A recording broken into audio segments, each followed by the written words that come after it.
Corporate সুশাসন ছাড়া ভেঙে পড়া অর্থনীতি সুসংহত করা সম্ভব নয় বলছে আইসিএসবি। দক্ষতাকে যথাযথ কাজে লাগানোর তাগিদ, উৎসাহ দিতে বিশেষ স্বীকৃতি দেওয়ার পরামর্শ।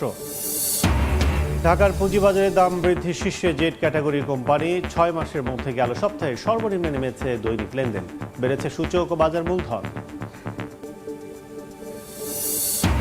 ঘুষ বাণিজ্যের আখড়ায় পরিণত হয়েছে বেনাপোল স্থলবন্দর। বন্দর কাস্টমস ও নিরাপত্তা কর্মীর বিরুদ্ধে দুর্নীতির অভিযোগ, বাড়ানো হয়েছে নজরদারি প্রচারণা। এবং ময়মনসিংহে 95% জমির রোপা আমন ধান কাটা শেষ। ফলন ভালো হলেও কাঙ্ক্ষিত দাম পাওয়ানোর শঙ্কায় কৃষক। বিপণন ব্যবস্থাকে শক্তিশালী করার পরামর্শ।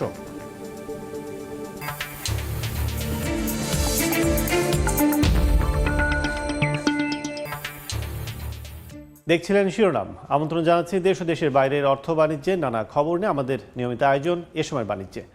আপনাদের সঙ্গে আছি আমি কাজল আব্দুল্লাহ। শুরুতে বুদ্ধিজীবী দিবসের খবর। শহীদ বুদ্ধিজীবী দিবসে রায়েরবাজার মিরপুর বুদ্ধিজীবী ও বদ্ধভূমিতি স্মৃতিসৌধে শ্রদ্ধা নিবেদন করছেন সর্বস্তরের মানুষ। এই মুহূর্তে মিরপুর বুদ্ধিজীবী স্মৃতিসৌধে আছেন সহকর্মী অলিউল সাকিব এবং রায়েরবাজার বদ্ধভূমিতে আছেন শাতিলা শারমিন ও রাইদুল ইসলাম শুভ। সরাসরি প্রথমে যাচ্ছি সাকিবের কাছে। যেমনটি আমি কিছুক্ষণ আগেও জানাচ্ছিলাম, এই মিরপুরের শহীদ বুদ্ধিজীবী স্মৃতিসৌধে এখনও মানুষের ঢল রয়েছে এবং একে একে বিভিন্ন রাজনৈতিক এবং সামাজিক সংগঠন এবং বিভিন্ন শিক্ষা প্রতিষ্ঠান, ব্যক্তিবর্গ, তারা ব্যক্তি উদ্যোগে পারিবারিকভাবে সবাই কিন্তু এখনও এই যে 14 ডিসেম্বর 1971 সালের যে ঘটনা সেটিকে স্মরণ করে শহীদদের প্রতি শ্রদ্ধা জানাতে এখানে আসছেন। এবং আমি কিছুক্ষণ আগেও কিন্তু দেখছিলাম যে এখানে যে রাজনৈতিক দলগুলো আসছিল, রাজনৈতিক দলগুলোর যে নেতারা রয়েছেন তারা কিন্তু এখানে এসে শ্রদ্ধা জানানোর পর যে আমাদের সঙ্গে কিন্তু কথা বলছিলেন। তো মূল জায়গাটি কিন্তু আমরা দেখেছি, যেমন 1971 এই 14 ডিসেম্বর যে বিজয়ের একেবারে কাছাকাছি যাওয়া অবস্থাতেও যখন যে মেধাশূন্য করার চক্রান্ত বাস্তবায়ন করা হয়, দেশের পেশাজীবী বুদ্ধিজীবী সকল মেধাবী সন্তানদেরকে ধরে ধরে তালিকা করে হত্যা করা হয়, যে নৃশংস হত্যাযজ্ঞ চালানো হয়, সেই ঘটনাকেই কিন্তু স্মরণ করে এবং এই যে জাতিকে এতটা ক্ষতি করা হয়েছে, এই ক্ষতি যদিও কখনো পূরণ হয়নি, কিন্তু সেই চেতনাকে ধারণ করেই যেন ভবিষ্যতে আসলে কখনো বাংলাদেশ আর হোঁচট না খায় এবং এই চেতনা ধারণ করে যেন 24-এর যে চেতনা সেটিকেও ধারণ করে যেন বাংলাদেশ এগিয়ে যায়, সেই কথাটাই কিন্তু সবাই বলছেন আমাদেরকে। সাধারণ মানুষ থেকে শুরু করে বিভিন্ন শ্রেণী পেশা মানুষের সঙ্গেও কথা বলছিলাম এবং বিভিন্ন রাজনৈতিক দলের যে নেতারা রয়েছেন তারাও কিন্তু আসলে এই একই কথা বলছেন। পাশাপাশি আমরা দেখেছি যে তারা এই চেতনার কথা যেমন বলেছেন, বর্তমান যে রাজনৈতিক পরিস্থিতি, নির্বাচন বানচাল করার যে প্রক্রিয়া কিংবা এই মুহূর্তে যে ষড়যন্ত্র চলছে সেটি নিয়েও কিন্তু কথা বলেছেন। হাদির উপর হামলার বিরুদ্ধেও কিন্তু তারা কথা বলেছেন এই মুহূর্তে রাজনৈতিক সবগুলো দলকে ঐক্যবদ্ধ হয়ে এই সমস্যা সংকট থেকে উত্তরণ করে গণতন্ত্রের যাত্রা অব্যাহত রাখতে হবে। তো এই ছিল আমার কাছে এখন পর্যন্ত এই মিরপুর শহীদ বুদ্ধিজীবী স্মৃতিসৌধ থেকে। রায়েরবাজার বধ্যভূমিতে আছেন আমার সহকর্মী শাতিলা এবং রাইদুল, আমি এখন চলে যাব সেখানে। আমরা একটু আগে দেখতে পেয়েছি যে শহীদদের প্রতি শ্রদ্ধা জানাতে এসেছেন ঢাকা বিশ্ববিদ্যালয়ের উপাচার্য, তিনি এখন গণমাধ্যম কর্মীদের সঙ্গে কথা বলছেন। আমার সহকর্মী আছেন রাইদুল। আমরা সকাল থেকেই জানিয়ে আসছি, সময় টিভির পর্দায় দেখিয়ে আসছি যে রায়েরবাজার বধ্যভূমি অর্থাৎ শহীদ বুদ্ধিজীবী স্মৃতিসৌধ থেকে সাধারণ মানুষ থেকে শুরু করে সামাজিক, রাজনৈতিক এবং সাংস্কৃতিক যে সংগঠনগুলো আছে তারা কিভাবে শ্রদ্ধা নিবেদন করছেন। আমরা দেখেছি যে ছোট শিশু থেকে শুরু করে আসলে তরুণ, যুবা, বৃদ্ধ অর্থাৎ সর্বস্তরের মানুষ, শ্রেণী পেশার মানুষ এসেছিলেন এখানে শ্রদ্ধা নিবেদনের জন্য। রাইদুল, 71-এর প্রসঙ্গে একটু যাই, সেটি হচ্ছে যে মুক্তিযুদ্ধের সেই সময়টার কথা আমরা যখন মানুষজনের সঙ্গে কথা বলছিলাম তারা তুলনা করছিলেন, তারা বলছিলেন যে 71-কে পেরিয়েই 71-এর সেই চেতনাকে ধারণ করেই আসলে 24 এসেছে। 24-এর পরে যখন ভবিষ্যৎ আরও এগিয়ে যাবে, শেকড় সেই 71-এ বাঙালির থেকে যাবে। সেই জায়গা থেকে আসলে যাদের সাথে আপনি কথা বলেছিলেন তারা কি জানিয়েছেন? সাধারণত আপনি যেমন বলছেন যে চেতনা, যে আকাঙ্ক্ষা, যে বাস্তবতা, সেই বাস্তবতার কথা যদি বলা যায় আছে কিন্তু একটু ভিন্নতায় আমরা দেখছি।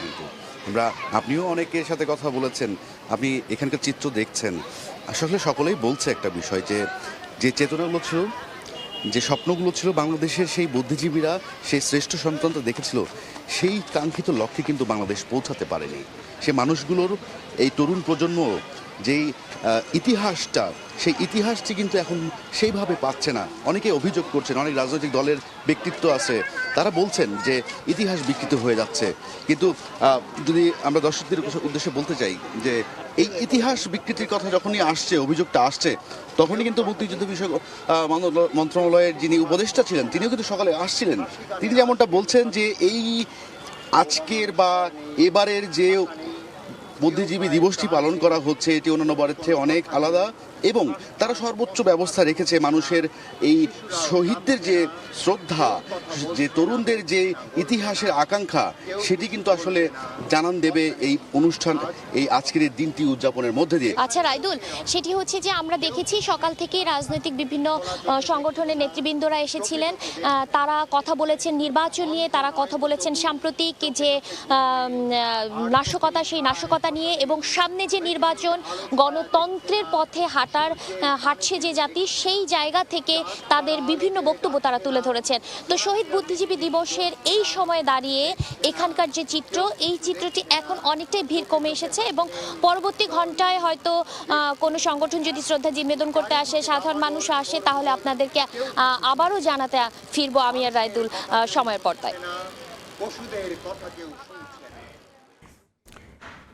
শহীদ বুদ্ধিজীবীদের সম্মান জানানোর খবর জানাতে আমরা সরাসরি ছিলাম রায়ের বাজার ও মিরপুরে। ইনকিলাব মঞ্চের মুখপাত্র ওসমান হাদির ওপর হামলায় ব্যবহৃত মোটরসাইকেলের মালিককে গ্রেফতার করা হয়েছে। বিষয়ে মিন্টু রোডে ডিএমপি কার্যালয়ে ব্রিফিং চলছে, সরাসরি যাচ্ছে সেখানে। করতে পারলে তাদেরকে কাছ থেকে প্রাপ্ত যে তথ্য সেগুলো যাচাই বাছাই করে এবং পারিপার্শ্বিক অন্যান্য বিষয়গুলো পর্যালোচনা করলে আমরা ঘটনার প্রকৃত রহস্যটা উদ্ঘাটন করতে সক্ষম হব। হাদির উপর গুলির ঘটনায় সম্ভাব্য যে অন্যান্য প্রার্থীরা যারা আছে তারাও এক ধরনের আতঙ্কগ্রস্তর মধ্যে রয়েছে, অনিরাপত্তায় আছে, তারাও আমাদেরকে বলছে এই বিষয়টা। সেক্ষেত্রে রাজধানীর নিরাপত্তাটা কি আরো কি জোরদার করার কোনো পরিকল্পনা বা কি ব্যবস্থা নিচ্ছেন আপনারা এই ঘটনার পর? আপনারা জানেন, আসন্ন ত্রয়োদশ সাধারণ নির্বাচনকে কেন্দ্র করে ঢাকা মেট্রোপলিটন পুলিশের পক্ষ থেকে বিস্তারিত নিরাপত্তা পরিকল্পনা গ্রহণ করা হয়েছে এবং সেই অনুযায়ী আমরা কাজ করছি। আর যে নির্বাচনী পরিবেশটাকে সমুন্নত রাখা এবং নগরবাসী জানমালের নিরাপত্তা বিধানের জন্য আমরা প্রতিনিয়তই কাজ করছি। এটা একটা দুঃখজনক ঘটনা অবশ্যই। এরকম ঘটনা পুনরাবৃত্তি এড়াতে এবং নগরবাসীর যে জানমালের নিরাপত্তার জন্য এবং আসন্ন নির্বাচনের পরিবেশটাকে আরো একটু সুন্দর এবং সুষ্ঠু করার জন্য আমাদের প্রচেষ্টা অব্যাহত রয়েছে। মানে রাজধানীর প্রার্থীদের ক্ষেত্রে আপনারা কোনো বিশেষ সিকিউরিটি ব্যবস্থা করবেন কিনা? মানে যারা বিভিন্ন আসনে দাঁড়িয়েছে এমপি পদভার প্রার্থী, তাদের ব্যাপারে আপনাদের কি নির্দেশনা থাকবে, বা তাদের পেছনে আপনার প্রতি প্রার্থীর পেছনে মানে হেভিওয়েট প্রার্থীর পেছনে কোনো রাখবেন কিনা? এটা আমাদের যে নির্বাচনী নিরাপত্তা পরিকল্পনা তার একটা অংশ। অবশ্যই প্রার্থীদের নিরাপত্তার বিষয়টাও আমাদের মাথায় আছে এবং সেগুলোকে বিবেচনা করে আমাদের নিরাপত্তা ছকগুলো সাজানো হয়েছে। আমরা যে কোনো বিচ্ছিন্ন ঘটনা একটাও না হোক সেই প্রত্যাশাই করি এবং আশা করি আসন্ন নির্বাচনের যে সুন্দর এবং সুষ্ঠু পরিবেশ, সেটা নির্বাচনের তারিখ ঘনায় আসার কাছাকাছি আরো। এখন সরাসরি ছিলাম ডিএমপি মিডিয়া ব্রিফিংয়ে। এবারে বাণিজ্য সময়। কর্পোরেট সুশাসন ছাড়া দেশের ভেঙে পড়া আর্থিক খাত সুসংহত করা সম্ভব নয় বলে মনে করে institute of charter secretaries of Bangladesh, ICSB। আর তা নিশ্চিতে কোম্পানি সচিবদের দক্ষতাকে যথাযথভাবে কাজে লাগানোর তাগিদ দিচ্ছে সরকারি সংস্থাটি। সাইফুল ইসলামের রিপোর্ট। কোম্পানিতে সুশাসন না থাকলে কি হয়? এর উত্তর দেশের দুর্দশাগ্রস্ত ব্যাংকগুলোর দিকে তাকালেই সহজেই বোঝা যায়। নিয়মনীতির তোয়াক্কা না করে ঋণ দেওয়ার পর ফেরত আসেনি আর। এর ফলে যেমন ধসে গেছে কয়েকটি ব্যাংকের আর্থিক ভিত্তি, তেমনি গেছে আমানতকারীর জমানো সম্বলও। শুধু ব্যাংক খাত নয়, অর্থনীতির লাইফলাইনে থাকা উৎপাদন ও সেবা খাতের প্রতিটি কোম্পানির জন্য একই সতর্কতা। সুশাসন চর্চার মাধ্যমে স্বচ্ছতা ও জবাবদিহির সংস্কৃতি অর্জন করতে না পারলে বিনিয়োগকারীদের আস্থা অর্জন সম্ভব নয়। কোম্পানিগুলিকে আমরা to encourage to promote the compliance of the corporate governance এবং OECD corporate governance guideline comply করার জন্য, সুশাসন প্রতিষ্ঠার জন্য আমরা আইসিএসবি থেকে প্রথম এটা প্রতিষ্ঠা করি। এই অ্যাওয়ার্ডিং প্রসেসটা প্রত্যেক বছর অনুষ্ঠিত হয় এবং এখানে আমরা বর্তমানে এবছর 14টা ক্যাটাগরি আছে। কর্পোরেট সুশাসনকে উজ্জীবিত করতে ভালো কোম্পানিকে বিশেষ স্বীকৃতি দেওয়ার পরামর্শ তত্ত্বাবধায়ক সরকারের সাবেক এই উপদেষ্টার। আপনারা যে ভালো করেন, আপনাদের জন্য একটা পাবলিক অ্যাকনলেজমেন্ট, এটা অ্যাওয়ার্ড দেওয়া মানে তো হচ্ছে এক ধরনের পাবলিক অ্যাকনলেজমেন্ট হলো। আরেকটা হচ্ছে ওদের ঘাটতি, যারা পারলো না তাদের উপর একটু চেষ্টা করা, যে তারা কেন পারলো না, তাদের মার্কস হয়তো একটু কম, সেটা আরও কীভাবে উন্নত করা যায়। এই অর্থনীতিবিদের পর্যবেক্ষণ, কোম্পানিতে সুশাসন প্রতিষ্ঠায় যে অর্থ ব্যয় হয় তার চেয়ে বেশি ফেরত আসে মুনাফা হয়ে। সুষ্ঠু প্রক্রিয়ার মধ্যে হলে বিজনেসও কিন্তু আরও ভালো করতে পারে, তারা ইনভেস্টরের কনফিডেন্স পাবে, তারা ইনভেস্টমেন্ট পাবে এবং তাদের সমাজের মধ্যে তাদের রেপুটেশনটা আরও ভালো হবে। সুতরাং এটা বাড়তি খরচের কোনো বিষয় নয়, বরং এটা একটা যেটা বলে আমরা কমপ্লায়েন্ট। আর্থিক খাতের সুশাসন নিশ্চিতে গেল এক যুগ ধরে institute of chartered secretaries of Bangladesh ICSB পুঁজিবাজারে তালিকাভুক্ত সেরা কোম্পানিগুলোকে অ্যাওয়ার্ড দিয়ে আসছে। আগামী 15 ডিসেম্বর রাজধানীর একটি হোটেলে বসবে এর 12তম আসর। সাইফুল ইসলাম, সময় সংবাদ, ঢাকা। দর্শক, প্রতিবেদনটি দেখলাম। এই বিষয়ে বিস্তারিত আলোচনার জন্য আমাদের সঙ্গে স্টুডিওতে আছেন আইসিএসবি এর প্রেসিডেন্ট হোসেন সাদাত। এ সময় বাংলা থেকে আপনাকে স্বাগত জানাচ্ছি। ধন্যবাদ। আমরা শুরুতে একটু জানতে চাই, সেটা ধারাবাহিকভাবে আইসিএসবি তালিকাভুক্ত কোম্পানির সুশাসনের ওপর অ্যাওয়ার্ড দিচ্ছে। সেক্ষেত্রে আইসিএসবির উদ্দেশ্য কি যদি একটু জানান। ধন্যবাদ আপনার কোশ্চেনের জন্য। আপনি জানবেন যে আমরা institute of chartered secretaries of Bangladesh, সংক্ষেপে আমরা আইসিএসবি বলছি। আমরা একটা professional body of the governance professionals.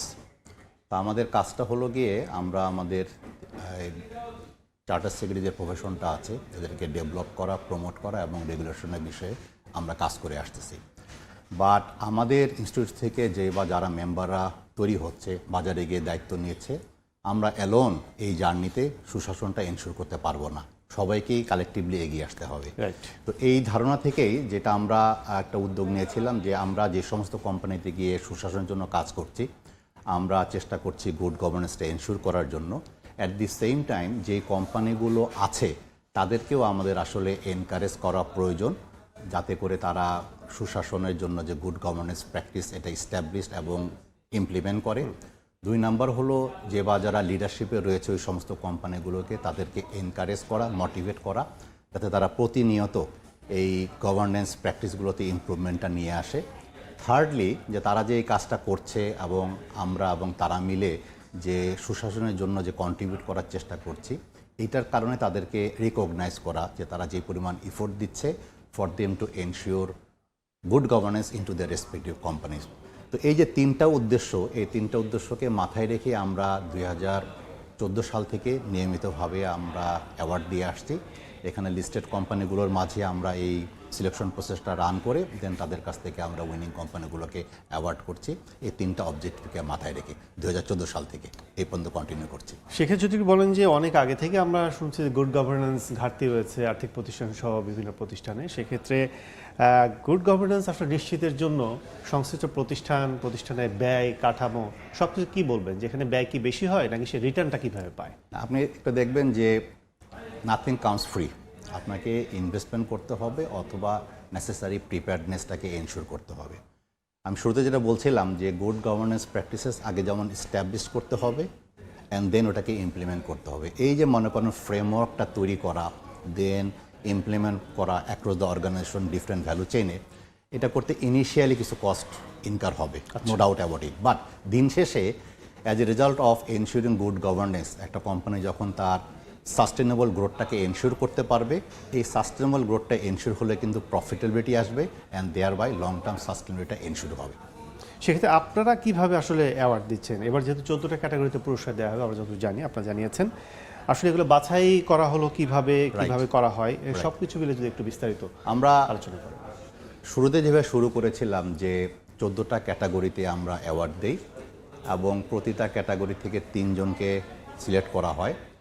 First being gold, first prize যারা পাচ্ছে কি ফার্স্ট উইনার 1, দেন আপনার সিলভার অ্যান্ড লাস্টলি আপনার ব্রোঞ্জ, এইভাবে 3টা। তো 14 multiply by 3 you can understand how many কোম্পানিগুলোকে আমরা এই অ্যাওয়ার্ড দিচ্ছি। বাট এটা তো ধরেন 2014 সাল থেকে আমরা কন্টিনিউ করে আসছি।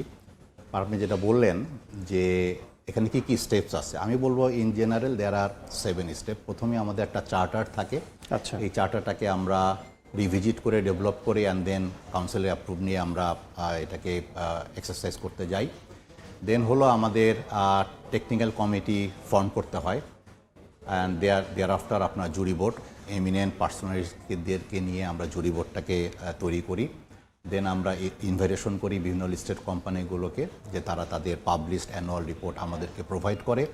দেন আমরা যে টেকনিক্যাল কমিটি যারা আছেন মেম্বার, ওনারা এটাকে প্রাইমারি ইভ্যালুয়েশনটা করে ফলোইং সার্টেন ক্রাইটেরিয়া যেটা আমরা ওনাদেরকে দেই।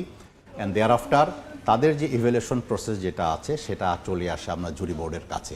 তো jury board they have full discussion to go through the outcome of the technical evaluation committee, and thereby they have full discussion to decide by themselves. তো এখানে যদি তারা মনে করেন যে কোনো রকম অ্যাডজাস্টমেন্ট কনসিডার করবে, ইভেন দো টেকনিক্যাল কমিটি থেকে যে রিপোর্টটা আসছে, they are have full liberty to take some adjustment. And lastly যেটা হলো আপনি যেটা বললেন যে আমরা অ্যাওয়ার্ডের ইভেন্টে চলে যাই, ওখানে যে বা যারা ফাইনালি উইন করে তাদেরকে আমরা ইভেন্টের মধ্যে অ্যাওয়ার্ড। নতুনত্ব কিছু আছে কি? নতুনত্ব অফকোর্স জিনিসটা আছে যে we need to continue the improvement journey. এবং আপনি যেটা বললেন যে 2014 সাল থেকে আমরা করে আসতেছি, এটা প্রতি বছর আপনি দিয়ে আসছেন। এক্স্যাক্টলি। তো উই অলসো ফেল লাইক যে what is new this time. তো প্রথমে যেটা বলতে হয় যে আমাদের যে ক্রাইটেরিয়াগুলো থাকে, আমাদের যে চার্টারগুলো থাকে, সেটাকে আমরা রিভিজিট করে আপনার এটাকে মার্কেট রিলিভেন্ট করেছি অ্যান্ড টাইম বিফিটিং করেছি। This is number 1। নাম্বার 2 হলো রিসেন্টলি আমাদের ইনস্টিটিউটে ইলেকশন হয়েছে। As a result of this election new leadership এসছে, এখানে নতুন মুখকে আমরা ইনক্লুড করেছি for them to run the respective evaluation process. Thirdly আমরা যেন আমাদের অ্যাওয়ার্ডটার ক্ষেত্রে আমরা বলছি যে আমরা কোম্পানিগুলোকে এনকারেজ করছি এবং আমরা যে অ্যাওয়ার্ড সিলেক্ট করছি দেন অ্যাওয়ার্ড দিচ্ছি, এখানেও ট্রান্সপারেন্সি ট্রাস্ট ম্যাটার্স এ লট। তো সেটাকে মাথায় রেখে আমাদের যে ইন্ডিপেন্ডেন্ট জুরি বোর্ড আছে সেখানেও আমরা এবার ডাইভার্সিটি নিয়ে আসছি। This is the first time in history আমরা একটা ডেভেলপ ইন্টারন্যাশনাল অর্গানাইজেশন থেকে একজনকে পেয়েছি as a our jury board member.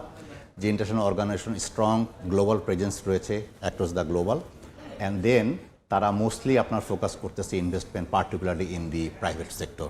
So এই যে নতুন একজনকে ইনক্লুড করলাম ইন দ্য ফর্ম অফ আপনার জুরি বোর্ড মেম্বারের মাধ্যমে, তার যে প্রোফাইল, এই ইনস্টিটিউট যে এগিয়ে আসলো আমাদের সাথে, মনে হচ্ছে আমরা মনে করি আমরা ফাইনালি যে আউটকামটা নিয়ে যাব অ্যাওয়ার্ডে দিব এবং আমাদের স্টেক হোল্ডাররা এটা ইনশাল্লাহ অনেক পজিটিভ ফিল করবেন আর কি। একটু বলেন যে আমাদের ডিএসসি, সিএসসি, তা বিএসসি, এই যে সরকারি আর্থিক খাতের যে নিয়ন্ত্রণকারী সংস্থাগুলো রয়েছে তাদেরও সুশাসনের বেশ কিছু উদ্যোগ আছে, কিন্তু কোম্পানিগুলোতে সুশাসন নেই নিয়ন্ত্রণ সংস্থা হিসেবে। সেই ক্ষেত্রে তাদের আসলে সংকটটা কোন জায়গায়, কি মনে করেন? আমি যেটা বলবো যে সুশাসন যখন শব্দটা আমরা বলছি, এখানে দেখতে হবে who are the relevant stake holder in the ecosystem. তো এগেন আমি শুরুতে বলছিলাম যে আমরা being charter secretary institute or the company alone এই সুশাসনটা এনশিওর করতে পারবো না। It's a shared vision and shared commitment towards good governance. তো সেই জন্যই এখানে যারা টোটাল ইকোসিস্টেমে যারা আছে, বিট পলিসি মেকার, বিট আপনার রেগুলেটর, আমরা যারা প্রফেশনালস রয়েছি অ্যান্ড দেন কোম্পানি, সবাই যদি সম্মিলিত প্রয়াসটা থাকে টুয়ার্ডস গুড গভর্নেন্স, ইনশাল্লাহ গুড গভর্নেন্স এনশিওর হবে আর কি।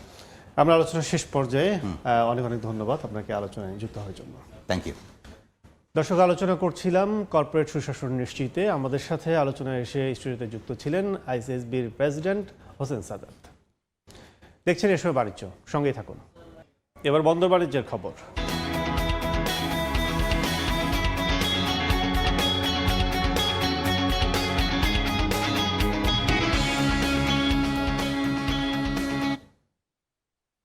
বন্দর কাস্টমস কর্মকর্তা ও নিরাপত্তা কর্মীদের অনিয়ম দুর্নীতিতে যেন ঘুষ বাণিজ্যের আখড়ায় পরিণত হয়েছে বেনাপোল স্থলবন্দর। এতে রাজস্ব হারাচ্ছে দেশ, এমন নানা অভিযোগ তুলে ধরে গণমাধ্যমে খবর প্রচারের পর নড়ে চড়ে বসেছে সরকার। নিয়োগ দেওয়া হয়েছে 2 জন ম্যাজিস্ট্রেট, গ্রেফতার করা হয়েছে আনসার কমান্ডার সহ 3 নিরাপত্তা কর্মীকে।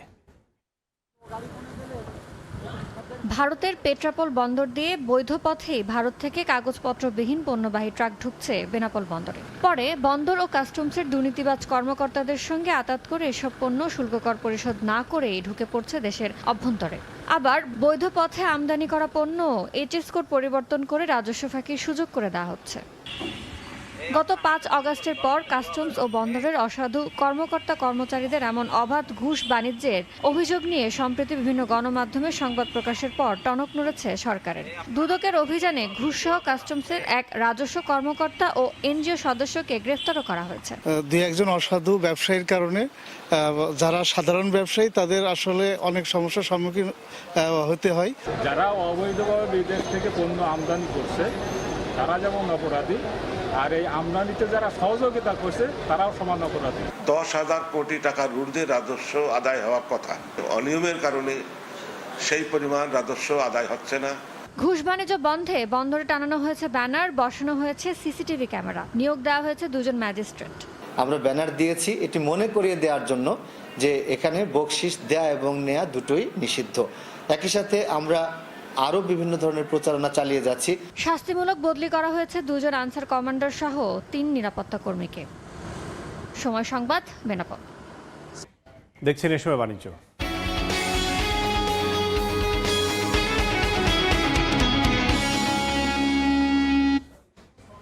ছয় মাসের মধ্যে গেল সপ্তাহে সর্বনিম্ন দৈনিক লেনদেন দেখল ঢাকার পুঁজিবাজার। যদিও বেড়েছে বাজার মূলধন ও প্রধান সূচক। এ সময় তালিকাভুক্ত 21 খাতের মধ্যে 12টিতেই কমেছে দৈনিক গড় লেনদেন। সপ্তাহ জুড়ে দাম বৃদ্ধিতে আধিপত্য ছিল জেট ক্যাটাগরির কোম্পানির। সব মিলিয়ে সপ্তাহ ব্যবধানে শেয়ার শূন্য বিও অ্যাকাউন্টের সংখ্যা বেড়েছে 2000-এর বেশি। চলতি বছরে 22 জুন ঢাকার পুঁজিবাজারে লেনদেন হয়েছিল 271 কোটি 70 লাখ টাকা।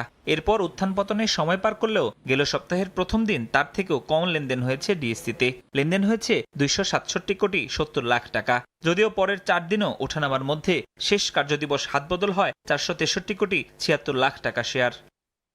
দৈনিক লেনদেনে অস্থির ভাবের মধ্যেই সপ্তাহ শেষে দেশের প্রধান পুঁজিবাজারে মূলধন বেড়েছে 1606 কোটি 19 লাখ টাকা। প্রধান সূচকে যোগ হয়েছে 77.26 পয়েন্ট।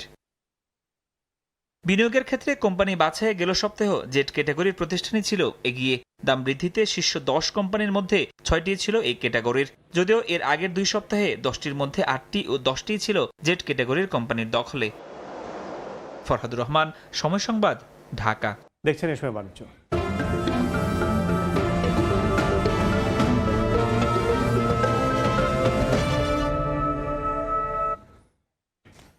ময়মনসিংহ জেলায় ইতিমধ্যে 95% জমির রোপা আমন ধান কাটা হয়েছে। ফলন ভালো হলেও বাজারে কাঙ্ক্ষিত দাম পাওয়া নিয়ে শঙ্কায় কৃষকরা। তবে কৃষি বিভাগ বলছে দুশ্চিন্তার কারণ নেই। কৃষকদের আশঙ্কা দূর করতে বিপণন ব্যবস্থাকে আরও কার্যকর করার পরামর্শ কৃষি অর্থনীতিবিদদের। ওবায়দুল হকের রিপোর্ট। সূর্যের ফাঁক গলে ধানের শীষে সোনালি আলো, বাতাসে দুলছে পাকা ধান, যেন সমৃদ্ধির প্রতিচ্ছবি। বিস্তীর্ণ ধান খেতে কৃষক কাটাচ্ছে ব্যস্ত সময়। এই ধানই যে আমন মৌসুমের ভরসা। ময়মনসিংহে অনুকূল আবহাওয়া আর পরিশ্রমে এবার ফলন হয়েছে ভালো। কৃষি বিভাগের দেয়া তথ্য মতে ইতিমধ্যে জেলার 95% জমির রোপা আমন ধান কাটা হয়েছে।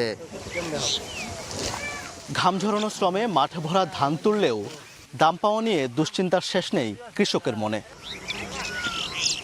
দাম নিয়ে তো অবশ্যই চিন্তা, এবং বেচবার গেলে অনেক ঝামেলা হয়, দাম তো অনেক কম দেয়। বিক্রির যখন যায় সিন্ডিকেটের কবল যাতে আমরা না পড়ি এবং এটা যাতে ন্যায্য মূল্যটা পাই। তবে কৃষি বিভাগ বলছে দাম নিয়ে দুশ্চিন্তার কোনো কারণ নেই, অব্যাহত রয়েছে মনিটরিং। ব্লক পর্যায়ে আমাদের সহকারী কৃষি কর্মকর্তা আছেন, তারা তো আছেই, তারা হয়তো ব্লক পর্যায়ে কৃষকদেরকে সহযোগিতা করছে, আর আমরা জেলা পর্যায়ে থেকে আমরা যারা আছি তারাও কিন্তু মনিটরিং করছি।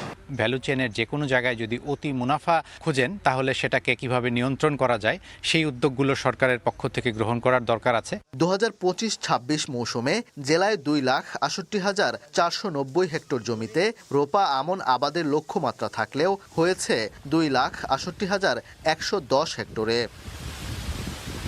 ওবায়দুল হক, সময় সংবাদ, ময়মনসিংহ। দেখছেন এসব বাণিজ্য। প্রথমবারের মতো ঢাকার উত্তরায় আয়োজিত হলো আন্তর্জাতিক ইভেন্ট মন্য প্রেসিডেন্ট ট্রেড এক্স উত্তরা। শনিবার BGMEA university of fashion and technology বিশ্ববিদ্যালয়ে 800 প্রতিযোগীর এ অনুষ্ঠানে অংশ নেন। এর লাইসেন্সি ও আয়োজক হিসেবে ছিলেন সুমাইয়া কবির ও সহ আয়োজক হিসেবে ছিলেন ইমরুল ইহসান। ট্রেড এক্স যুক্তরাষ্ট্রভিত্তিক মিডিয়া অর্গানাইজেশন ট্রেডের একটি প্ল্যাটফর্ম, যেটি বিশ্বব্যাপী বিভিন্ন ইভেন্ট ও কনফারেন্স আয়োজন করে থাকে।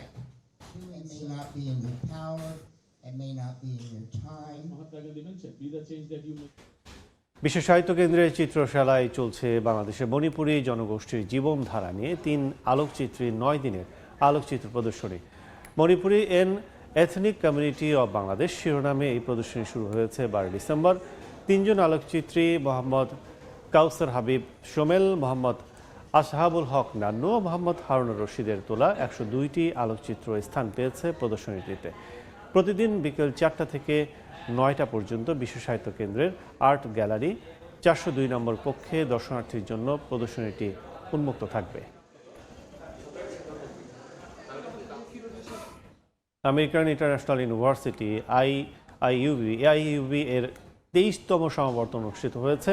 শনিবার বিশ্ববিদ্যালয়ের স্থায়ী ক্যাম্পাসে সমাবর্তনের আয়োজন করা হয়। অনুষ্ঠানে গ্র্যাজুয়েটদের মাঝে সনদপত্র তুলে দেন বিশিষ্ট বিজ্ঞানী ডক্টর আবেদ চৌধুরী।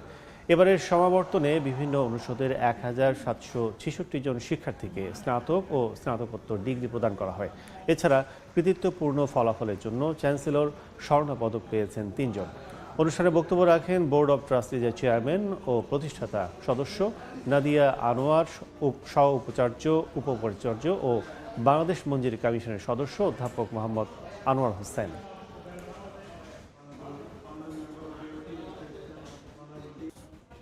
দেখছেন এ সময় বাণিজ্য।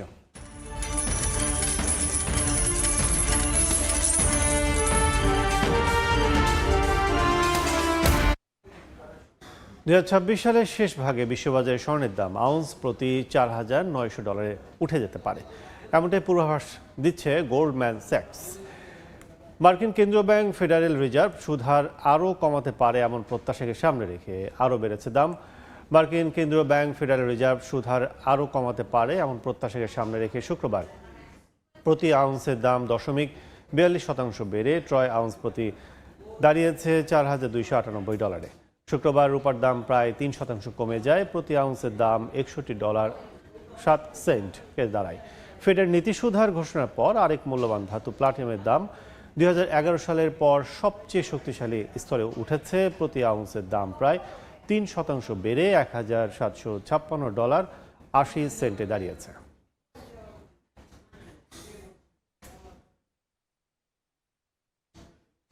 এই ছিল এই সময় বাণিজ্য। দুপুর 12টার সময় সংবাদের সঙ্গে থাকবেন রোজা চৌধুরী। ধন্যবাদ। দুপুর 12টার সময় সংবাদ নিয়ে আসছি কিছুক্ষণ পর, সঙ্গে থাকুন সময়ের।